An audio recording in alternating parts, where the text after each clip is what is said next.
Meningkatnya angka kasus positif COVID-19 khususnya di lingkungan sekolah membuat sejumlah daerah memutuskan untuk memberhentikan pembelajaran tatap muka dan kembali memberlakukan pembelajaran jarak jauh atau online.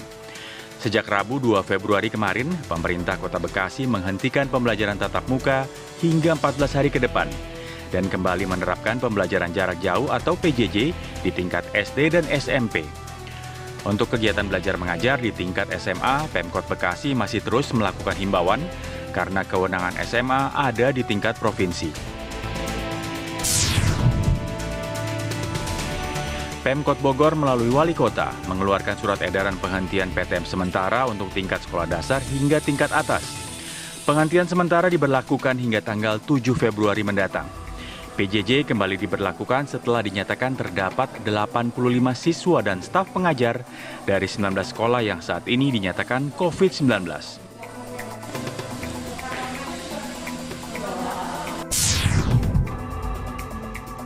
Sementara itu, DKI Jakarta hingga saat ini masih memberlakukan sistem PTM. Namun, Gubernur DKI Jakarta Anies Baswedan telah berkoordinasi dengan Ketua Koordinator PPKM Jawa Bali, Luhut Binsar Panjaitan. Anies mengusulkan kepada Luhut untuk kembali meniadakan pembelajaran tatap muka 100% selama 1 bulan. Pemprov DKI juga telah menggelar rapat internal bersama semua dinas-dinas terkait untuk membahas evaluasi PTM di DKI Jakarta. Rapat pembahasan evaluasi PTM sendiri memiliki beberapa tahap, dari mulai unit-unit terkait, internal Pemprov, kemudian rapat dengan Forkompinda hingga nanti ke pemerintah pusat. Tim TV One mengabarkan.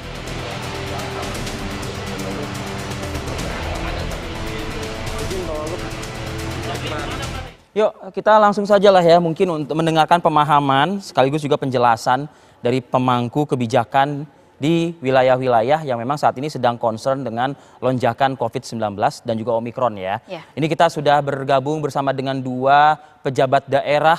Ini ada Bang Ahmad Riza Patria, Wakil Gubernur DKI Jakarta. Bang Riza, selamat pagi. Assalamualaikum Bang. Selamat pagi, Assalamualaikum. Ya. Mas Arif, Mbak Rati, dan Pak UU. Nah, iya saya juga mau menyapa nih Kang UU, Wakil Gubernur Provinsi Jawa Barat. Selamat pagi, Kang UU. Selamat pagi, Assalamualaikum. Waalaikumsalam. Saya ingin ke Jakarta terlebih dahulu karena tadi di narasi pembukanya itu Gubernur Anies ini sudah usul ya ke Pak Jokowi, bisa dikatakan seperti itu ya mungkin ya. Ya, Pak Luhut ya. Ya, nah ini juga untuk menyetop PTM ya, yang kabarnya udah ada ratusan guru siswa juga terpapar, 90 bangunan sekolah juga yang saat ini sudah di lockdown juga ya, tidak ada aktivitas PTM. Gimana Pak Wagub DKI Jakarta? Jadi yang pertama, kenapa selama ini DKI Jakarta masih memberlakukan PTM 100%?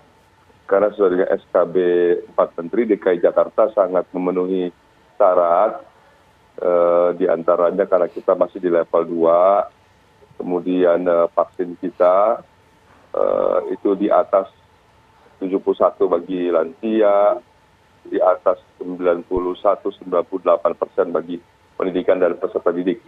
Jadi semua itu melebihi dari syarat yang diminta.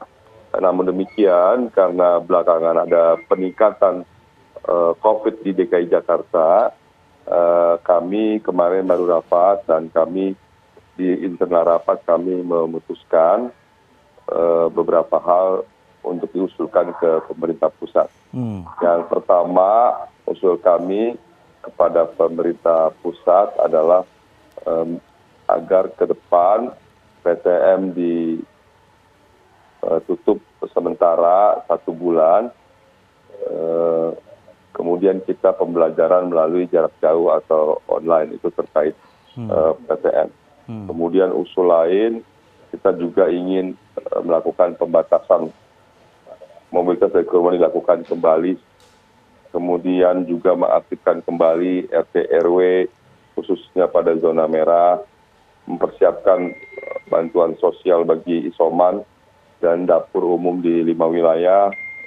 Kemudian kita akan melakukan koordinasi dengan pusat mengusulkan kenaikan PPKM level 2 atau 3, pengaktifan call center, pola pelaporan dan lain-lain. Kemudian operasional tempat hiburan mal akan dibahas lagi lebih detail. Itulah beberapa hal yang kemarin kita bahas dan kita sepakati di rapat internal terkait PTM dan PPKM level 2 itu kami usulkan kepada pemerintah pusat. Baik, Pak Wagub DKI, saya mau bergeser ke Wagub Jawa Barat. Kang UU, kalau melihat DKI Jakarta sudah memberikan usulan kepada pemerintah pusat untuk menghentikan sementara PTM terbatas begitu ya. Bagaimana untuk wilayah Jawa Barat? Kita tahu di Bogor sendiri bahkan sudah serentak semua sekolah tutup sementara ya. Ya. Pada prinsipnya, karena memang kita sudah baku ya, sudah biasa kalau hal semacam ini, ya mungkin kita juga akan sama seperti halnya pemerintah DKI. Tetapi mungkin kebijakan-kebijakan strategisnya yang lain. Karena memang Jawa Barat diakui hari ini, kemarinnya sudah 4.600 ya per hari. Tapi hari ini kita sudah menurun cuma 2.300-an. Memang Omikron jelas ada di Jawa Barat. Yang sekolah sampai hari ini masih berjalan 100% sesuai dengan SKB 4 Menteri, sudah kami penuhi semua.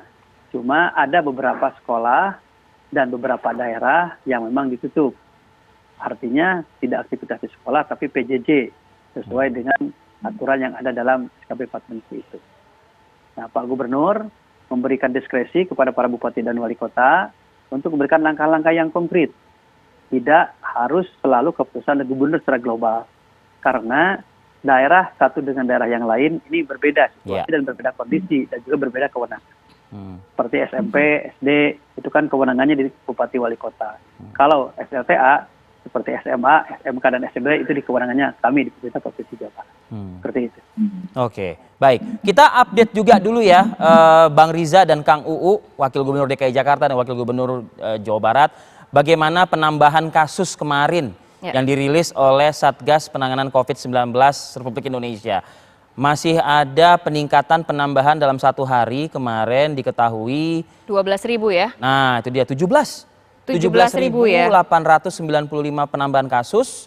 Tapi ya syukur alhamdulillah juga ya, yang warna hijau itu angka kesembuhan pun juga 5.110 kasus. 10 kasus. Tapi memang kita juga tetap harus waspada juga, terus menerapkan protokol kesehatan pastinya ya. Kita akan lanjutkan lagi diskusi kita usai satu ini. Tetap bersama kami di Apa Kabar Indonesia Pagi.